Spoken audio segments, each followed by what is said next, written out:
కేదార్నాథ్ ఆలయానికి భక్తులు క్యూ కడుతున్నారు. ఆలయ ద్వారాలు తెరిచిన 4 రోజుల్లోనే రికార్డు స్థాయిలో భక్తులు తరలివచ్చారు. దాదాపు 1,00,000 మందికి పైగా భక్తులు జ్యోతిర్లింగాన్ని దర్శించుకున్నట్లు ఆలయ అధికారులు వెల్లడించారు. కాగా భక్తుల రద్దీ పెరగడంతో ఆలయం దగ్గర భద్రతా ఏర్పాట్లు కట్టుదిట్టం చేసినట్లు పోలీసు వర్గాలు వెల్లడించాయి.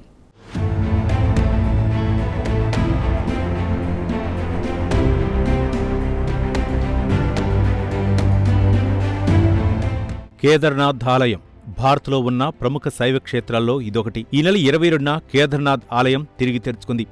అర్చకులు శాస్త్రోక్తంగా చర్చించి గ్రాహగతులను లెక్కించి ఈ శుభముహూర్తాన్ని ఖరారు చేశారు. దీంతో 6 నెలల విరామం తరువాత భక్తులు జ్యోతిర్లింగ దర్శనం చేసుకునే అవకాశం భక్తులకు దొరికింది. ఆలయాన్ని ఇటీవల మూసివేసిన సంగతి తెలిసిందే.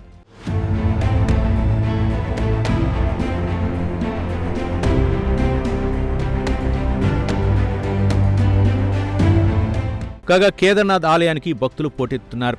ఆలయ ద్వారాలు తెరిచిన 4 రోజుల్లోనే రికార్డు స్థాయిలో భక్తులు తరలివచ్చారు. దాదాపు 1,00,000 మందికి పైగా భక్తులు జ్యోతిర్లింగాన్ని దర్శించుకున్నట్లు ఆలయ అధికారులు వెల్లడించారు. కాగా తొలి రోజు అయిన ఏప్రిల్ 22నే దాదాపు 38,000 మంది భక్తులు దర్శించుకున్నట్లు సమాచారం. అలాగే రెండో రోజు 25,000 మంది దర్శించుకున్నారు. అలాగే మూడో రోజు 30,000 మందికి పైగా యాత్రికులు స్వామివారిని దర్శించుకున్నట్లు అధికారులు వెల్లడించారు. కాగా ఆలయం వద్ద భక్తుల రద్దీ ఎక్కువగా ఉండటంతో భద్రతా ఏర్పాట్లు కట్టుదిట్టం చేసినట్లు పోలీసు వర్గాలు వెల్లడించాయి. అలాగే ఎటువంటి అవాంఛనీయ పరిస్థితులు తలెత్తినా ఎదుర్కోవటానికి వీలుగా ఫైర్ సర్వీసెస్, ఎస్టీఆర్ఎఫ్ అలాగే ఎన్డీఆర్ఎఫ్ సర్వీసులను కూడా సిద్ధం చేసినట్లు పోలీసు వర్గాలు సమాచారం.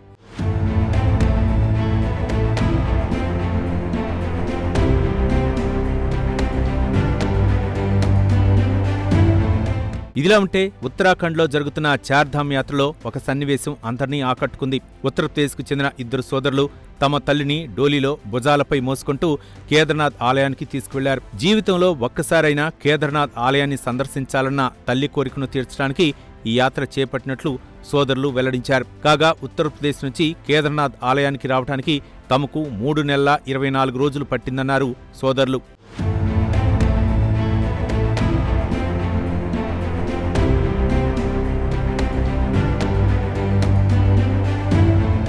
కాగా కేదార్నాథ్ ఆలయానికి అనేక ప్రత్యేకతలున్నాయి. ఈ జ్యోతిర్లింగం సముద్ర మట్టానికి 3,584 మీటర్ల ఎత్తులో ఉంటుంది. కేదార్నాథ్ ఆలయ ప్రస్తావన స్కంద పురాణంలో ఉందని పండితులు చెబుతారు. వాస్తవానికి ఈ ఆలయం 3 పర్వతాల మధ్యన ఉంటుంది. కాగా ఆలయం చుట్టూ మందాకిని నది ప్రవహిస్తూ ఉంటుంది. ఇదిలా ఉంటే కేదార్నాథ్ ఆలయాన్ని ఆదిశంకరుల వారు నిర్మించారని పెద్దలు చెబుతారు. ఇక్కడ శివలింగం రాయి రూపంలో కనిపించడం ఒక విశేషం.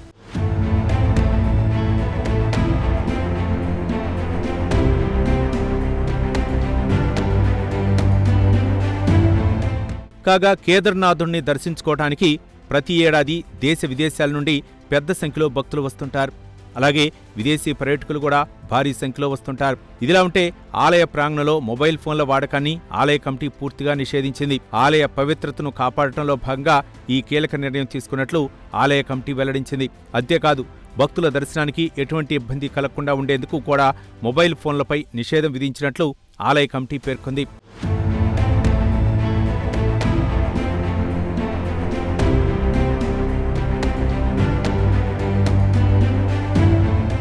అలాగే ఆలయం ప్రాంగణంలో ఫోటోలు తీయటం, వీడియోలు చిత్రీకరించడంపై కూడా ఆలయ కమిటీ నిషేధం విధించింది. అంతేకాదు సోషల్ మీడియా కోసం రీల్స్ రికార్డు చేయడంపై కూడా ఆలయ కమిటీ వేటు వేసింది. ఆలయానికి వచ్చే భక్తులందరూ సదరు నిబంధనలను ఖచ్చితంగా పాటించాలని కమిటీ కోరింది. అయితే ఎవరైనా ఈ నిబంధనలను ఉల్లంఘించి ఫోటోలు తీసినా, వీడియోలు చిత్రీకరించినా తీవ్ర చర్యలు తీసుకుంటామని ఆలయ కమిటీ హెచ్చరించింది. అంతేకాదు ఫోటోలు తీసిన వారిపై జరిమానాలు కూడా విధిస్తామని హెచ్చరించింది. ఏది ఏమైనా కేదార్నాథ్ ఆలయం దగ్గర రోజురోజుకు భక్తుల రద్దీ పెరుగుతోంది.